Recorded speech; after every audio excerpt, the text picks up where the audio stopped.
Welcome back students. This is third part of the video. In this video we will talk about the remaining diagrams like subdivided is also known as component bar diagram, percentage deviation and pie diagram. So this is a recap of our last diagram, simple and multiple bar diagram. Now let's begin with subdivided bar diagram. As you can see at one present bar we are showing the different kinds of subdivision of the values. For example, I will take different items of expenditure, education, clothing, food, but we have to make it on total expenditure like 5,000, 5,200 and so on. Okay, and rest of the divisions remains the same. Now deviation bar diagram. And this diagram shows the positive and negative values. Positive values shown above the baseline and negative shows below the baseline. So I will give you one example like net profits are positive and sales in minus is negative. Percentage bar diagram. These diagrams are actually makes meaningful comparison like statistics and economics, history. We have scored different marks, but we have to make cumulative percentage by adding 25 plus 40 plus 35, and this is the way we can show. We are not showing cumulative but the actual percentage bar diagram.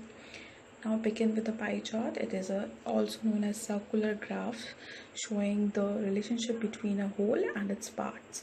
These parts are also known as sectors. This is the formula to calculate the construction of a pie chart. Now this is one example. We are giving the taste of 500 people on different kinds of food like North Indian, South Indian and so on. Now we have to first calculate the percentage of people, that is 150 divided by 500 multiplied by 360. We get 30, and then 30 divided by 100 multiplied by 360 is equal to 108. We can make the pie diagrams in clockwise and anti-clockwise. This is one more example to show you. Please do the same work as stated in the video in your notebooks.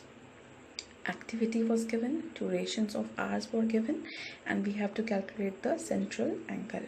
Like for example, we are sleeping for 8 hours, so the total is 24.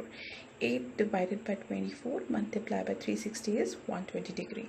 We can see in all the degrees 120 degree is the highest, and if we divide 360 degree in 4 parts, that is 90 each. So we are first drawing the 120, then 90, then 45 and the remaining 60 degree. I hope this diagram is clear to you. Please shade with different colors so that it looks much attractive.